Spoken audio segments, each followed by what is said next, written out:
بسم الله الرحمن الرحيم. الحمد لله رب العالمين والصلاة والسلام على أشرف الأنبياء والمرسلين وعلى آله وأصحابه أجمعين أما بعد. أعوذ بالله من الشيطان الرجيم.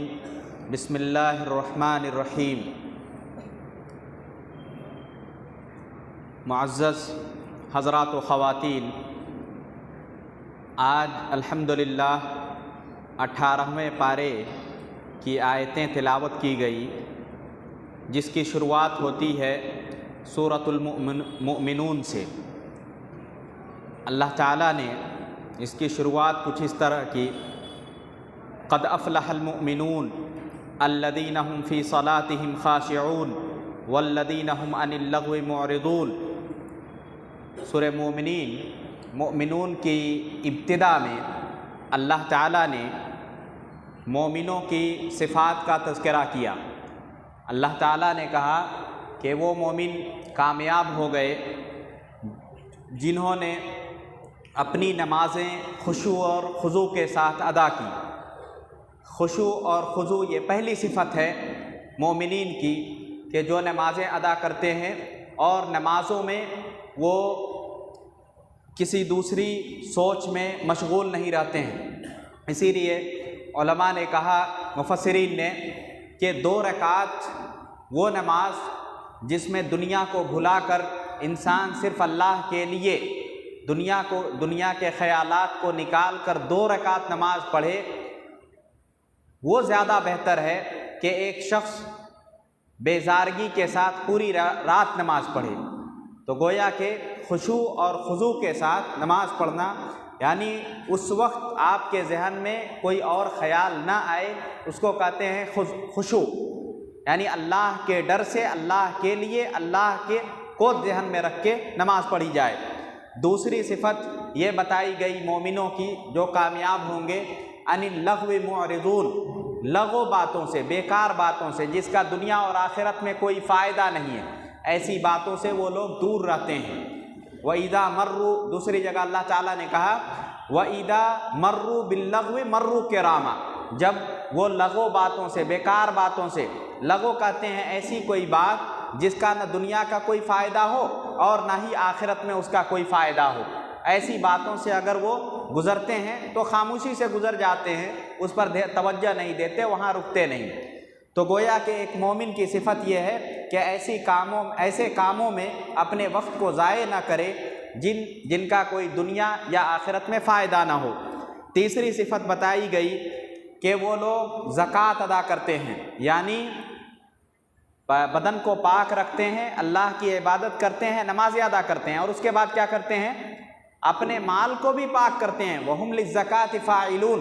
زکوٰۃ کو ادا کرتے ہیں اور اپنے مال کو جو کھاتے ہیں وہ پاکیزہ کھاتے ہیں، جو پہنتے ہیں وہ پاک پہنتے ہیں، اور جو رہتے ہیں وہ پاکیزہ زندگی گزارتے ہیں. یہ تھی تیسری صفت. اس کے بعد چوتھی صفت بتائی گئی وَالَّذِينَ هُمْ لِفُرُوجِهِمْ حَافِظُونَ. اور یہ مومنین جو آخرت میں کامیاب ہوں گے وہ اپنی شرمگاہوں کی حفاظت کرتے ہیں، اپنے شرمگاہوں کی حفاظت کرتے ہیں، یعنی گناہوں میں نہیں پڑتے. اور یہ لوگ زندگی گزارنے کے لیے اپنی بیویوں کے ساتھ زندگی گزارتے ہیں، یا نہیں تو لونڈیوں کے ساتھ. اس کے علاوہ کسی غیر محرم کوئی ایسی عورت جس سے تعلق رکھنا حرام ہے، اسلام نے حرام قرار دیا ہے، ایسی عورتوں سے وہ تعلق نہیں رکھتے. تو گویا کہ مومنین کی یہ چوتھی صفت ہے کہ وہ صرف اپنی نگاہیں اپنے حلال چیزوں پر مرکوز رکھتے ہیں. اس کے بعد ایک اور صفت بتائی گئی وَهُمْ لِأَمَانَاتِهِمْ وَعَهْدِهِمْ رَاعُونَ. وہ اپنے پاس رکھی ہوئی امانتوں کی اور اپنے پاس رکھے ہوئے عہد و پیمان کی حفاظت کرتے ہیں. کوئی شخص اگر ان لوگوں کے پاس، یعنی ایسے مومنین جو آخرت میں کامیاب ہوں گے، ان کے پاس اگر کوئی امانت رکھتا ہے تو چاہے وہ جیسی بھی نعمت ہو، چاہے 1 روپیہ ہو یا کروڑوں کی جائیداد ہو، اگر کوئی امانت رکھ دیا تو امانت میں وہ خیانت نہیں کرتے۔ اور مومنین وہ ہوتے ہیں جو اگر کوئی وعدہ کر لیں تو وعدہ خلافی نہیں کرتے، اگر کسی سے عہد دے دیں، کسی کو زبان دے دیں تو پھر اس کے لیے جان چلی جائے لیکن زبان نہیں جانی چاہیے۔ یہ ایک کامیاب مومن کی صفت ہے کہ وہ اپنی امانتوں اور اپنے عہد و پیمان کی حفاظت کرتے ہیں۔ اس کے بعد اللہ تعالیٰ نے کہا والذین هم علی صلواتہم یحافظون، اپنے نمازوں پر پابندی کرتے ہیں۔ مطلب کیا ہے اس کا؟ پہلے بتایا گیا کہ مومن وہ ہیں کامیاب ہونے والے جو اپنے نماز کو خشوع اور خضوع کے ساتھ پڑھتے ہیں، اور بعد میں چل کے بتایا گیا کہ اپنے نمازوں پہ حفاظت کرتے ہیں، یعنی نمازوں کو اس کے اوقات میں ہمیشہ پڑھتے ہیں اور اس کو چھوڑتے نہیں ہیں۔ یہ بھی مومنین کی ایک اور صفت ہے۔ اس کے بعد اللہ تعالیٰ نے کہا جو مومن یہ تمام صفات سے متصف ہوگا اولئک هم الوارثون، وہی لوگ وارث ہیں کس کے؟ جنت کے وارث ہیں۔ یعنی یہ صفات جس مومن کے اندر یہ صفات پائے جائیں گے وہ جنت میں داخل ہوگا، جنت کا وہی وارث ہوگا۔ اس کے بعد انسان کی تخلیق کا تذکرہ کیا۔ انسان کی تخلیق کا تفصیلی تذکرہ اس سے پہلے گزر چکا ہے۔ اس کے بعد اللہ تعالیٰ نے رسولوں سے خطاب کر کے کہا یا ایھا الرسل کلوا من الطیبات واعملوا صالحا انی بما تعملون علیم۔ اللہ تعالیٰ نے رسولوں سے خطاب کر کے کہہ رہا ہے کہ پاکیزہ کھانا کھاؤ اور نیک عمل کرو، پاکیزہ کھانا کھاؤ اور نیک عمل کرو۔ اس کے بعد اللہ تعالیٰ نے کہا انی بما تعملون علیم، تم جو کرتے ہو میں جانتا ہوں۔ یعنی اللہ تعالیٰ پہلے کس چیز کا تذکرہ کیا کہ یا ایھا الرسول کلوا من الطیبات، یعنی پاکیزہ چیزوں کو کھاؤ، اس کو مقدم کیا اور عمل کو مؤخر کیا۔ اس میں کیا حکمت ہے کہ جو شخص پاکیزہ رزق کی تلاش میں رہتا ہے، اللہ کی حلال کردہ چیزوں کو کھاتا ہے، اس کو اللہ تعالیٰ عمل صالح کی توفیق دیتا ہے، کیونکہ اللہ تعالیٰ نے پہلے کہا کہ اے رسولو تم لوگ پاکیزہ چیزیں کھاؤ اور نیک عمل کرو، یہ نہیں کہا کہ نیک عمل کرو اور پاکیزہ کھاؤ۔ تو اس سے مفسرین یہ نقطہ نکالتے ہیں کہ جو شخص پاکیزہ چیزوں کو کھانے کی تلاش میں رہتا ہے، یعنی جو بھی کھاتا ہے اس کو سوچتا ہے کہ یہ حلال ہے یا حرام ہے، یہ جو رزق میں کھا رہا ہوں یہ حلال ہے یا حرام ہے، اگر اس طرح کی سوچ اس کے اندر آتی ہے تو عمل صالح کی توفیق اللہ تعالیٰ اسے دیتا ہے۔ یہ اس میں ہمیں بات معلوم ہوتی ہے۔ اس کے بعد اللہ تعالیٰ نے کہا کل حزب بما لدیہم فرحون۔ آج اگر مسلمانوں کو دیکھا جائے تو ایک باطل فرقہ ہے، وہ بھی کہتا ہے میں جنت کا حقدار ہوں، ایک قبر کے پوجنے والا وہ کہتا ہے کہ میں غوث اعظم کا دامن پکڑ کے مچل جاؤں گا، جنت میں پھسل جاؤں گا۔ اسی طرح کوئی شیعہ ہے وہ کہتا ہے کہ ہم تو اہل بیت کو مانتے ہیں، حضرت علی کے پیچھے پیچھے جنت میں دوڑ کے چلے جائیں گے۔ اسی طرح رافضی یہ کہتے ہیں کہ حضرت علی پر ظلم ہوا اس لیے ہم ان کے خلاف لڑیں گے تو حضرت علی ہماری سفارش کر کے جنت میں داخل کر دیں گے۔ کل حزب بما لدیہم فرحون، ہر گروہ یہ نہیں جانتا ہے کہ وہ حق ہے کہ باطل ہے، ہر گروہ یہ کہتا ہے کہ میں ہی حق پر ہوں، چاہے اس کا سنت پہ عمل ہو یا نہ ہو، چاہے اس کے کلام قرآن سے ماخوذ ہو یا نہ ہو۔ اسی لیے قرآن نے کہا کہ ہر گروہ یہ کہتا ہے کہ میں جنت میں جاؤں گا، ہر گروہ یہ کہتا ہے کہ میں ہی حق پر ہوں، لیکن اگر ادلہ اس کے پاس نہیں ہے تو وہ اس قول کا مستحق ہے کل حزب بما لدیہم فرحون، کہ کوئی بھی یہ سوچتا ہے کہ میں جنت میں چلا جاؤں گا بنا دلیل کے تو اس کی بات نہیں مانی جائے گی، بلکہ وہ اللہ کے ہاں پکڑا جائے گا۔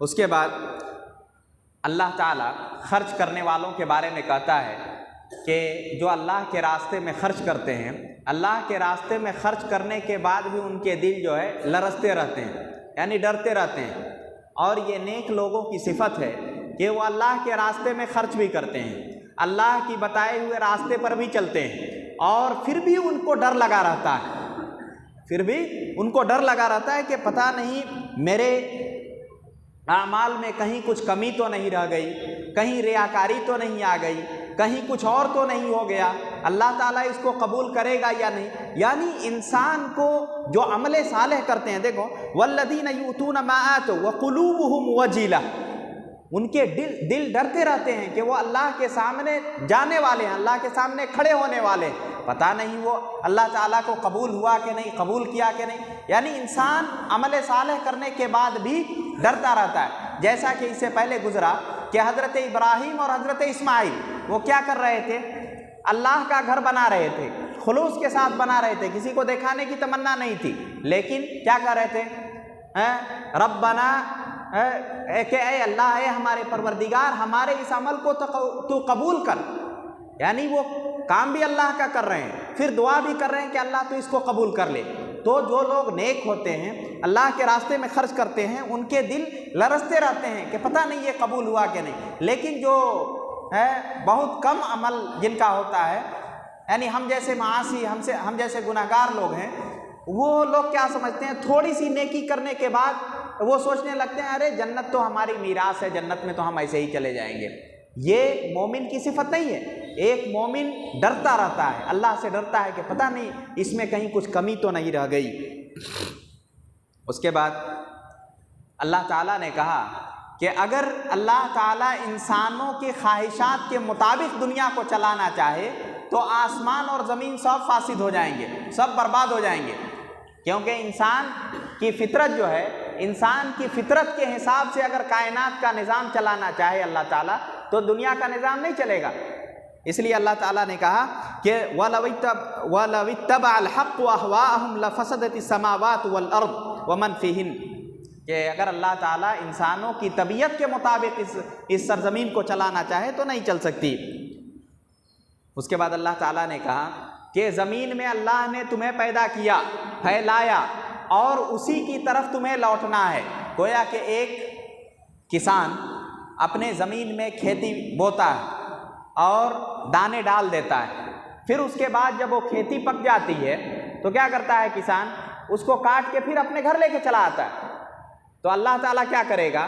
اللہ تعالیٰ نے ہمیں بو دیا اس زمین میں، پھیلا دیا اس زمین میں، ایک وقت آئے گا کہ ہم کو سب کو سمیٹ کے جہاں کے ہیں وہاں پہنچا دے گا۔ اس کے بعد اللہ تعالیٰ نے کہا، اللہ تعالیٰ نے مشرکین کے ایک عقیدے کا تذکرہ اس میں کیا، کیونکہ مشرکین اللہ کی ربوبیت کا انکار نہیں کرتے تھے، اللہ کی ربوبیت کا انکار نہیں کرتے تھے۔ دیکھو توحید کی 3 قسمیں میں نے بتائی تھی، ایک قسم ربوبیت، دوسری الوہیت اور تیسری اسماء و صفات۔ انہوں نے جو شرک کیا سب سے زیادہ وہ الوہیت میں کیا۔ ربوبیت کا مطلب ہوتا ہے کہ ہمیں پالنے والا کون؟ اللہ، ہمیں کھلانے والا کون؟ اللہ۔ اور جب وہ کسی بھنور میں پھنستے تھے، یعنی کشتیوں میں گئے، کہیں مصیبت میں پڑ گئے، تو ایک دم خلوص کے ساتھ اللہ کو پکارتے تھے۔ تو ربوبیت میں وہ شرک نہیں کرتے تھے، اور جب مشکل میں ہوتے تھے تو الوہیت میں بھی وحدانیت پہ چلے آتے تھے، لیکن جب ان کو نجات مل جاتی تو شرک کرنے لگتے تھے۔ گویا کہ توحید ربوبیت میں بہت ہی کم لوگوں کا اختلاف ہوا، بہت کم لوگ اس کا انکار کرتے ہیں۔ ہندو سے بھی آج کل پوچھیں گے، آج اگر پوچھیں گے کہ تم اس کا تذکرہ مت کرو، بلکہ ہمیں بتاؤ کہ حقیقت تم کو کس نے پیدا کیا، تو وہ لوگ بھی کہیں گے کہ اوپر والا، اوپر والا۔ تو گویا کہ ربوبیت میں اختلاف کرنے والے، ربوبیت کا انکار کرنے والے بہت کم لوگ۔ اسی عقیدے کا تذکرہ اللہ تعالیٰ نے کیا کہ اگر ان سے پوچھا جائے کہ زمین کو کس نے پیدا کیا تو کہیں گے اللہ ہے، آسمان کو کس نے پیدا کیا، زمین کو کس نے پیدا کیا، یہ چوپائے کس نے بنائے، تو وہ سیدھا کہیں گے اللہ۔ تو گویا کہ توحید ربوبیت میں بہت کم لوگوں نے اختلاف کیا، اور کفار مکہ جو ہیں وہ ربوبیت کا اقرار کرتے تھے، الوہیت میں شرک تھا ان کا، کیونکہ انہوں نے 360 بت بنا رکھے تھے، یہ بارش برسانے والا ہے، یہ کھلانے والا ہے، یہ مارنے والا ہے، یہ جلانے والا ہے، یہ بچہ دینے والا ہے، یہ فلاں کرنے والا ہے، یہ اس کے لیے انہوں نے اپنے معبود بنا رکھے تھے۔ تو گویا کہ توحید ربوبیت کا وہ لوگ اقرار کرتے تھے، لیکن الوہیت میں ان کو شک تھا، اس کا تذکرہ کیا اللہ تعالیٰ نے۔ اس کے بعد اللہ تعالیٰ جہنمیوں سے کیا کہے گا؟ نسأل اللہ سلامت والعافیہ۔ اللہ تعالیٰ کہے گا جس طرح اس میں جو لفظ استعمال ہوا ہے وہ لفظ استعمال ہوتا ہے کتے کو دھتکارنے کے لیے، کتے کو دھتکارنے کے لیے، کہ ہم نے کتے کو دھتکارا، تو وہی لفظ ہے اخسؤوا فیہا ولا تکلمون۔ اس آیت میں اللہ تعالیٰ کہے گا جہنمیوں سے کہ دھتکار دے گا اللہ تعالیٰ اور کہے گا کہ مجھ سے کلام مت کرو، جہنمیوں سے اس کو دھتکارے گا اور کہے گا کہ مجھ سے کلام مت کرو۔ اس میں دو چیزیں ہیں، انسان جب جہنم میں جائے گا تو اسے دو قسم کی تکلیفیں ہوں گی، ایک سائیکولوجیکل تکلیف جو ہوتی ہے، جو نفسیاتی تکلیف ہوتی ہے، وہ نفسیاتی تکلیف یعنی کتے کو جس طرح دھتکارتے ہیں، اور جو لفظ ہم کتے کو دھتکارنے کے لیے استعمال کرتے ہیں وہ لفظ یہاں استعمال ہوا ہے اخسؤوا فیہا، یعنی دھتکار دے گا اللہ تعالیٰ کہ جاؤ ادھر، ہٹ جاؤ ہماری نظروں سے، ولا تکلمون، اور مجھ سے کلام تک نہیں کرنا۔ یعنی اللہ تعالیٰ جو آج ہمیں کہتا ہے کہ تم آؤ، جب آپ بات کرتے ہیں تو وہ خوش ہوتا ہے، جب آپ اس کی طرف جاتے ہیں تو وہ دوڑ کے آتا ہے، جب صبح میں آپ اس سے مانگتے ہیں تو اللہ تعالیٰ آسمان دنیا پر آ کے کہتا ہے کون ہے مانگنے والا میں اسے دوں، اور اللہ تعالیٰ اپنے بندوں کو یا عبادی کہہ کے بڑے پیار سے پکارتا ہے۔ لیکن اس وقت جب اپنے گناہوں کے سبب وہ جہنم میں پہنچ جائیں گے، اس وقت اللہ تعالیٰ کہے گا اخسؤوا، یعنی دھتکار دے گا اور کہے گا کہ مجھے میرے سامنے نہیں آنا اور مجھ سے کلام بھی نہیں کرنا۔ گویا کہ یہ نفسیاتی تکلیف ان کو دی جائے گی، اور جسمانی تکلیف کا تذکرہ اس سے پہلے گزرا کہ جہنم میں کس کس طرح کے عذاب ان کو دیے جائیں گے۔ اس کے بعد اللہ تعالیٰ نے انسانی تخلیق کا مقصد بیان کیا۔ اللہ تعالیٰ نے کہا کہ افحسبتم انما خلقناکم عبثا وانکم الینا لا ترجعون۔ اللہ تعالیٰ نے کہا کہ کیا تم یہ سمجھتے ہو، افحسبتم انما خلقناکم عبث، کہ کیا تم یہ سمجھتے ہو کہ میں تمہیں بیکار پیدا کیا ہوں، یعنی اس کے پیچھے کوئی مقصد نہیں ہے، وَأَنَّكُمْ إِلَيْنَا لَا تُرْجَعُونَ، اور تم ہماری طرف نہیں لوٹائے جاؤ گے۔ یہ تمہاری سوچ غلط ہے، کیونکہ اللہ تعالیٰ نے دوسری آیت میں کہا کہ وَمَا خَلَقْتُ الْجِنَّ وَالْإِنسَ إِلَّا لِيَعْبُدُونَ۔ یہاں پہ کہا، ڈانٹ کر اللہ تعالیٰ نے ہمیں کہا کہ تم یہ سمجھتے ہو کہ ہم نے بیکار پیدا کیا۔ اللہ نے اس سرزمین پر ایک مکھی کو بھی بیکار پیدا نہیں کیا۔ کسی بھی چیز کو زمین پہ، ہم بہت ساری چیزوں کی حکمت ہم نہیں جانتے ہیں، کہتے ہیں کہ آخر اس کی کیا وجہ ہے، یہ کیا ہوگا، اس سے ہم کیا فائدہ اٹھائیں، لیکن اللہ تعالیٰ کہتا ہے کہ ہم نے زمین پر کسی بھی چیز کو بیکار پیدا نہیں کیا۔ ایک مکھی، مچھر جو ہمیں کاٹتے ہیں، ہم کبھی کبھی کہتے ہیں کہ اس کی کیا ضرورت تھی، لیکن اللہ اس کی حکمت جانتا ہے، اور اللہ خود کہتا ہے کہ ہم نے کسی بھی چیز کو بیکار پیدا نہیں کیا۔ اور انسان جو زمین کا وارث ہے، خلیفہ ہے، اس کو اللہ تعالیٰ پیدا کر کے کیسے چھوڑ سکتا ہے اور کر سکتا ہے کہ میں نے اس کو بیکار پیدا کیا۔ اس کا مقصد بتایا کہ ہم نے تمہیں بھیجا ہے ایک تیاری کے لیے، اس تیاری کر کے پھر میں تم کو لوٹا کے لاؤں گا، اور جیسا تمہارا عمل ہوگا، جیسا تمہارا نتیجہ ہوگا، وہاں میں تم کو بھیج دوں گا۔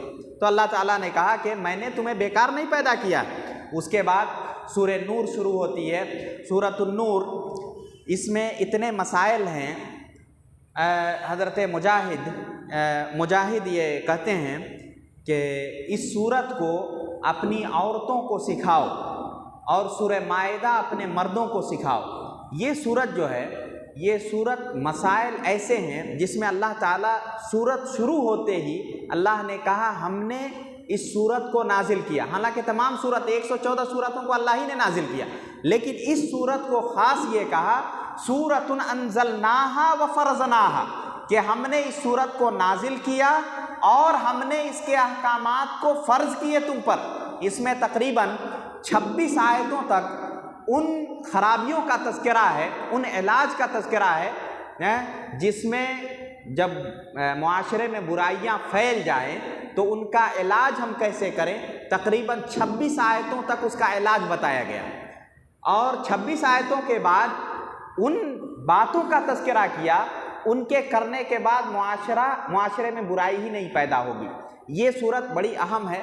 اس صورت کے لیے تقریباً 5-6 گھنٹے چاہیے جس کی وضاحت کے لیے، لیکن ہر روز کا ہر روز بتانا ضروری ہے، اس وجہ سے میں صرف ان نکات پہ اس میں بحث کروں گا جو اس میں مختصر انداز میں جو آپ یاد رکھ لیں۔ اللہ تعالیٰ نے کہا یہ سورت کی دوسری آیت جو ہے اس میں زنا کا تذکرہ ہے۔ اللہ تعالیٰ نے کہا الزانیۃ والزانی فجلدوا کل واحد منہما مئۃ جلدہ، زنا کا تذکرہ ہے، یعنی اگر کوئی ایسا شخص، اس میں سب سے پہلی بات جاننا یہ ہے کہ پہلے عورت کا تذکرہ کیا گیا، الزانیۃ والزانی، پہلے لڑکے کا تذکرہ نہیں کیا بلکہ پہلے لڑکی کا تذکرہ کیا۔ اس میں یہ اشارہ ہے کہ اگر لڑکی اپنی اصل پہ رہے اور لڑکی اپنے آپ کی وہ اگر کوئی نرمی اپنی طرف سے نہ دکھائے تو کوئی بھی لڑکا آگے نہیں بڑھے گا۔ اللہ تعالیٰ نے یہاں پہ زانیہ کو مقدم کیا، زانی کو مقدم نہیں کیا، گویا کہ اگر اپنی طرف سے لڑکی نرمی نہ دکھائے تو لڑکا ہمت نہیں کرتا ہے۔ یہ عام طور سے یہ مشاہدہ ہے لوگوں کا۔ اللہ تعالیٰ نے کہا کہ زنا جو لوگ کرتے ہیں وہ دو قسم کے ہوتے ہیں، ایک وہ جو شادی شدہ نہیں ہوتے ہیں اور دوسرا جو شادی شدہ ہوتے ہیں۔ اللہ تعالیٰ نے کہا کہ جو شادی شدہ نہیں ہیں ان کو 100 کوڑے لگاؤ، یہ سزا ہے، ان کی حد ہے۔ اگر کوئی شادی شدہ ہے اور پھر بھی زنا کرتا ہے تو اس کی سزا جو ہے بہت خطرناک ہے، رجم ہے، یعنی اس کو اتنا پتھر مارا جائے کہ وہ مر جائے، یعنی جان سے ہی ختم کرنا ہے۔ یہ دو قسم کے لوگ ہیں، ان کی دو قسم کی سزا وہ ہوئی۔ اس کے بعد اللہ تعالیٰ نے کہا کہ زانی شخص جو ہے وہ زانیہ سے نکاح کرے گا یا مشرکہ سے کرے گا، اور زانیہ جو ہے یا تو وہ زانی سے کرے گی نہیں تو مشرک سے کرے گی۔ مطلب اس کا یہ ہے کہ کوئی شخص یہاں پہ زانی اور مشرک یہ دونوں کو برابر قرار دیا گیا، دونوں کو برابر قرار دیا گیا۔ اس کا مطلب یہ ہے، یہ تھوڑا باریک نقطہ ہے، اس آیت میں زانی اور مشرک یہ دونوں کو برابر قرار دیا گیا کیونکہ اس نے بھی اللہ کے حدود کو پامال کر دیا اور اس نے بھی اللہ کے حدود کو پامال کر دیا، اس لیے۔ لیکن بعد میں چل کے جو راجح قول کے مطابق اگر کوئی زانیہ ہے اور اس نے توبہ کر لیا ہے تو اس سے آپ نکاح کر سکتے ہیں۔ اگر کوئی زانی شخص ہے اور بعد میں چل کے توبہ کر لیا ہے تو اس سے نکاح کیا جا سکتا ہے، اور مشرک سے نکاح نہیں کیا جا سکتا ہے، اس میں تبدیلی نہیں آئی ہے۔ لیکن زانیہ سے نکاح کرنے کے سلسلے میں یہ بات راجح قول یہ ہے کہ اگر کوئی زنا میں مبتلا ہوا اور پھر توبہ کر لیا تو پھر اس سے نکاح مسلمان کر سکتا ہے، مسلم عورت کر سکتی ہے۔ اس کے بعد قذف کا معاملہ بیان کیا گیا کہ اگر آپ کسی پر الزام لگاتے ہیں، الزام کا مطلب ہے زنا کا الزام۔ شیخ الاسلام ابن تیمیہ رحمہ اللہ کہتے ہیں اپنے زمانے کی حد تک انہوں نے کہا کہ اللہ کے رسول کے زمانے سے لے کر آج تک شہادت کی بنیاد پر کوئی بھی زنا ثابت نہیں ہوا، کیونکہ زنا ثابت کرنے کے لیے، کسی بھی لڑکی پر زبان درازی کرنے کے لیے، کسی بھی لڑکے پر الزام لگانے کے لیے، ایک زانی اگر گناہ کر لے، زنا کر لے اور غیر شادی شدہ ہے تو اس کی سزا کتنی ہے؟ 100 کوڑے۔ لیکن اگر کوئی شخص کسی پر الزام لگا دے اور گواہی پیش نہ کر سکے تو جانتے ہیں اس کو 80 کوڑے لگائے جائیں گے، یعنی جو گناہ کیا یا نہیں کیا، جو گناہ کیا اس کو 100 کوڑے، اور جس نے الزام لگایا بنا گواہی کے اس کو 80 کوڑے۔ اب بتائیے کہ الزام لگانا، ہماری زبان جو ہے یہ چمڑے کی زبان ہے، اس سے بولنے میں تو کچھ جاتا نہیں ہے، یہ زبان ختم ہوتی نہیں ہے، اس میں کوئی ہڈی وڈی ہے نہیں، جو زبان میں آیا ہم بول دیتے ہیں۔ کسی کی تذکرہ ہوا اس کے اوپر فوراً کوئی جملہ کس دیتے ہیں، کوئی بات آئی ہم کہہ دیتے ہیں ارے یہ تو ایسا ہی ہے، کسی نے برائی کی آپ اس میں اور ہاں میں ہاں ملا دیتے ہیں۔ تو یہ ساری چیزیں، یہ زبان جو ہے، یہ زبان کی وجہ سے کوئی قذف کہتے ہیں اس کو، کہ کسی پر جھوٹا الزام لگا دینا۔ کوئی کہہ دے کہ میں نے اس لڑکے کو اس لڑکی کے ساتھ دیکھا، یہ ضرور کچھ نہ کچھ گڑبڑ ہے، گویا کہ آپ نے اس کو زنا کا الزام لگایا۔ اگر آپ گواہی پیش نہیں کر سکے اور آپ نے کہہ دیا کہ یہ لوگ غلط کام کیے ہوں گے، اگر آپ گواہی پیش نہیں کر سکے تو آپ پر 80 کوڑے لگائے جائیں گے۔ اتنا بڑا جرم ہے کسی پر زبان کسنا، کسی کو غلط ثابت کرنا۔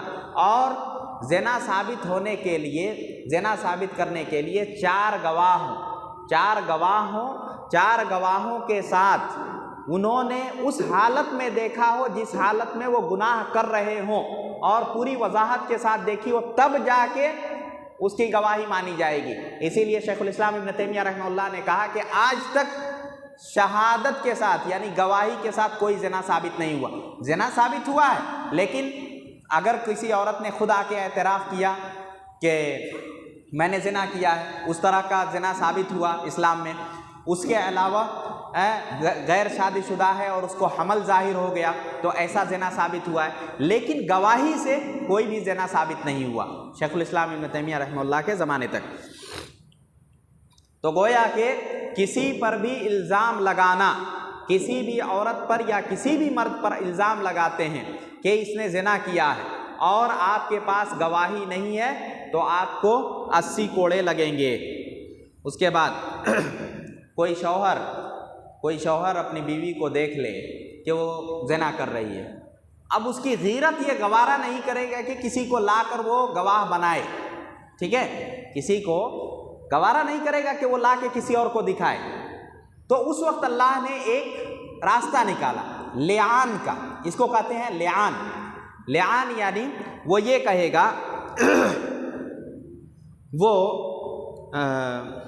4 بار قسم کھائے گا اور کہے گا کہ میں سچے میں سے ہوں، یعنی میں سچا ہوں اس بات میں کہ میری بیوی غلط کام کر رہی تھی۔ اس کے بعد 5ویں مرتبہ کہے گا کہ میرے اوپر اللہ کی لعنت ہو اگر میں جھوٹوں میں سے ہوں۔ سمجھ رہے ہیں؟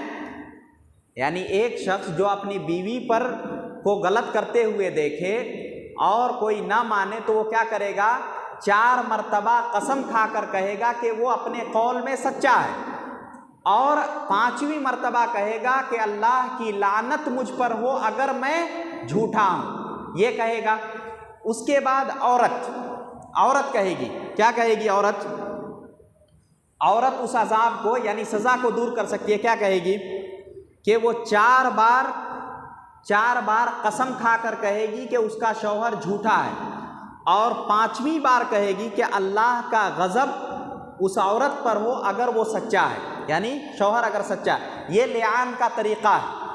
اگر شوہر نے ایسا کہا اور بیوی نے مان لیا تو پھر بات ختم، یعنی اس کو سزا ملے گی، عورت کو سزا ملے گی۔ لیکن اگر عورت نے بھی اس طرح کہہ دیا کہ میں غلط نہیں ہوں، گویا کہ شوہر کو کہے 4 مرتبہ قسم کھا کے کہ یہ جھوٹا ہے اور اللہ کا غصہ میرے اوپر ہو اگر وہ سچا ہے، اس طرح اگر کہہ دیتی ہے تو پھر وہ سزا جو ہے اسے ختم ہو جائے گی، وہ اللہ کے طرف معاملہ چلا جائے گا، اللہ جیسے چاہے گا وہ سزا دے گا قیامت کے دن۔ سمجھ گئے آپ لوگ؟ لعان کا معاملہ ہے، اس کے بعد قذف کا معاملہ، اس کے بعد زنا کا معاملہ۔ اب جو ہے واقعہ افک کا واقعہ یہاں پہ بیان کیا جا رہا ہے۔ حضرت عائشہ رضی اللہ تعالی عنہا، اللہ کے رسول کا یہ طریقہ کار تھا کہ جب بھی وہ کسی جنگ میں جایا کرتے تھے تو ان کے ساتھ ان کی بیوی ہوا کرتی تھی۔ ایک جنگ میں اللہ کے رسول نے اپنے ہمراہ حضرت عائشہ کو لے کر گئے تھے، وہ آئی اور ہلکی پھلکی تھی وہ، تو کسی ضرورت کے تحت وہ جو پالکی ہوتی ہے اس میں سے وہ نکل کے باہر ضرورت کے لیے گئی، جب تک قافلہ کوچ کر گیا، اور وہ ہلکی تھی، پتہ نہیں چلا، وہ جو مامور تھے صحابہ انہوں نے اٹھا کے رکھ دیا اونٹ پہ اور وہ لوگ چلے گئے۔ اس کے بعد حضرت عائشہ جب آئی تو انہوں نے دیکھا کہ قافلہ تو جا چکا ہے، تو ایک درخت کے نیچے وہ بیٹھ گئی حضرت عائشہ رضی اللہ عنہ، اور صفوان ابن معطل یہ صحابی رسول، ان کو اللہ کے رسول نے چھوڑا تھا کہ جب قافلہ چل پڑے تو اس کے بعد دیکھے کہ کوئی سامان تو نہیں چھوٹا۔ تب صفوان ابن معطل نے دیکھا، کیونکہ صفوان ابن معطل نے پہلے حضرت عائشہ کو دیکھا تھا، کیونکہ وہ چھوٹی بچی تھی اس وقت، صفوان ابن معطل نے بہت پہلے دیکھا تھا، حضرت ابو بکر کی بیٹی تھی، ان کو جانتے تھے، تو دیکھا تو کہا کہ ارے یہ تو مائی عائشہ یہاں رہ گئی، کیسے قافلہ چلا گیا۔ اب ان کو سمجھ میں نہیں آیا کہ میں کیا کروں، تو انہوں نے اپنے اونٹ کو لا کے وہاں بیٹھایا اور کہا کہ آپ اس پر سوار ہو جائیں، اور نکیل پکڑ کے لے کر چلے گئے۔ اسی وقت رئیس المنافقین لعنہ اللہ، اس نے دیکھ لیا ان کو اور اس نے الزام لگا دیا کہ یہ جو ہے بہت بڑا الزام لگایا یعنی حضرت عائشہ پر گناہ کا الزام لگا دیا۔ اور یہ گناہ دیکھیے، جب کوئی کسی پر الزام لگاتا ہے یا کوئی بری بات کہتا ہے تو یہ بری باتیں بہت جلدی پھیلتی ہیں، بہت جلدی، اور اس میں ہاں میں ہاں ملانے والے بہت سارے لوگ ہوتے ہیں۔ یہ بات بہت جلدی پھیل گئی، اور اس میں چند ایسے صحابہ جو بہت نیک تھے وہ لوگ اس فتنے میں پڑ گئے، جیسے مصطح ابن اثاثہ، یہ نیک صحابی تھے، یہ بھی اس طرح کی بات کہہ پڑے۔ اس میں بھی، اس فتنے میں تقریباً 3 صحابہ اس میں چلے آئے تھے، اور ان کی زبان سے بھی اس طرح کی بات نکل گئی تھی۔ تو اللہ نے کہا کہ تمہارے ساتھ ایسا کیوں نہیں ہوا، یعنی مسلمانوں پر عتاب ہوا کہ جب تم سے کہا گیا تو تم کو تو یہ کہنا چاہیے کہ نہیں، ایسا نہیں ہو سکتا۔ جیسا حضرت ابو بکر صدیق نے حضرت محمد صلی اللہ علیہ وسلم کی تصدیق کی تھی اور کہا کہ اگر محمد کہہ رہے ہیں تو سچ ہے، تو اس طرح تم کو یہ کہنا چاہیے کہ اگر حضرت عائشہ کے بارے میں کہا جا رہا ہے تو یہ غلط ہے، کہ اللہ تعالیٰ نے یہاں عتاب کیا کہ کیوں نہیں ایسا ہوا کہ تم کہتے کہ تم جھوٹے ہو، یہ الزام جھوٹا ہے، تمہارے سامنے یہ بات کہتے ہوئے ہی تمہیں کہہ دینا چاہیے کہ یہ حضرت ابو بکر صاحب رسول کی بیٹی ہیں، یہ اللہ کے رسول جو اللہ کے سب سے محبوب بندے کی بیوی ہیں، تمہاری ماں ہے، امہات المومنین ہیں، اور تمہاری زبانوں سے یہ الفاظ ادا ہو گئے، تم کو تو ہونا یہ چاہیے تھا کہ اسی وقت کہتے کہ تم جھوٹ بول رہے ہو۔ تو اللہ تعالیٰ نے عتاب کیا۔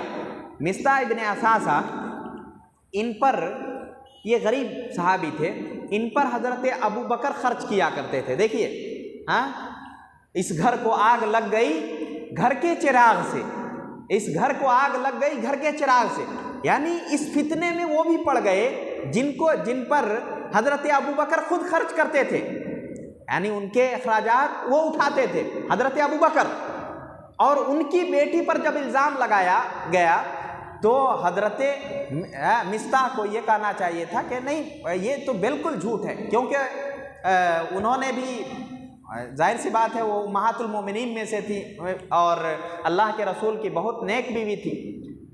تو کہا کہ پھر حضرت ابو بکر نے کہا کہ نہیں، اب میں اس کے اوپر خرچ نہیں کروں گا، اس نے میری بیٹی پر الزام لگایا ہے، میں اس پر خرچ نہیں کروں گا۔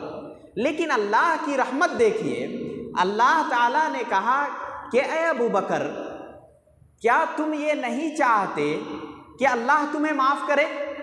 وَلَا يَأْتَلِ أُولُو الْفَضْلِ مِنْكُمْ وَالسَّعَةِ، کہ جو فضل والے ہیں ان کو ایسا نہیں کہنا چاہیے کہ میں اس پر خرچ نہیں کروں گا۔ تم نہیں چاہتے ہو کہ اللہ تمہیں معاف کرے؟ تو حضرت ابو بکر نے کہا کہ نہیں، میں چاہتا ہوں کہ اللہ مجھے معاف کرے۔ تب اللہ تعالیٰ نے کہا کہ خلاص، تم ان کو معاف کر دو، ان کو معاف کر دو، اور ان پر جس طرح تم خرچ کرتے تھے اسی طرح خرچ کرتے رہو۔ تو اللہ تعالیٰ کی رحمت ایک طرف دیکھیے، اور اللہ تعالیٰ نے اس میں یہ کہا کہ لا تحسبوه شر لکم، کہ اتنا بڑا معاملہ ہوا، حضرت عائشہ پر الزام لگایا گیا، اس کی وجہ سے حضرت عائشہ کی امی، ان کی طبیعت خراب ہو گئی، حضرت ابو بکر بیمار پڑ گئے، اللہ کے رسول ذہنی طور سے 1 مہینے تک پریشان رہے۔ اتنا بڑا صدمہ پہنچنے کے بعد اللہ تعالیٰ نے کہا لا تحسبوه شر لکم، اپنے لیے اس کو برا مت سمجھو۔ ہمارا ذہن ہوتا تو کیا کہتا، اتنی مصیبت اٹھانے کے بعد اللہ تعالیٰ کہتا ہے کہ اس کو برا نہ سمجھے، بل هو خیر لکم، اللہ تعالیٰ نے کہا بلکہ یہ تو تمہارے لیے اچھا ہے۔ کیوں؟ اچھائی کا پہلو کیسے ہے؟ انہوں نے الزام لگایا، ان کو کوڑے لگے، اللہ نے ان کو جو سزا دینی تھی دی، اور اللہ تعالیٰ دے گا منافقوں کو۔ لیکن حضرت عائشہ کے لیے اچھا کیا ہوا؟ حضرت محمد کے خاندان کے لیے، حضرت ابوبکر کے خاندان کے لیے کیا فائدہ ہوا؟ 10 آیتیں حضرت عائشہ کی برات میں نازل ہوئی، 10 آیتیں، اور 10 آیتیں قیامت تک تلاوت کی جائیں گی، اور جب بھی یہ آیتیں پڑھی جائیں گی اس وقت حضرت عائشہ کی تعریف ہوگی، اور اس وقت حضرت عائشہ کی برات کا اظہار ہوگا۔ اور اسی طرح اللہ کی ایک اور نیک بندی حضرت مریم، ان پر بھی الزام لگایا گیا، اللہ نے اس بچے کو زبان دے دی، اور وہ آیتیں وہاں پہ نازل کر دی جو قیامت تک تلاوت کی جائیں گی۔ تو اللہ تعالیٰ کسی کو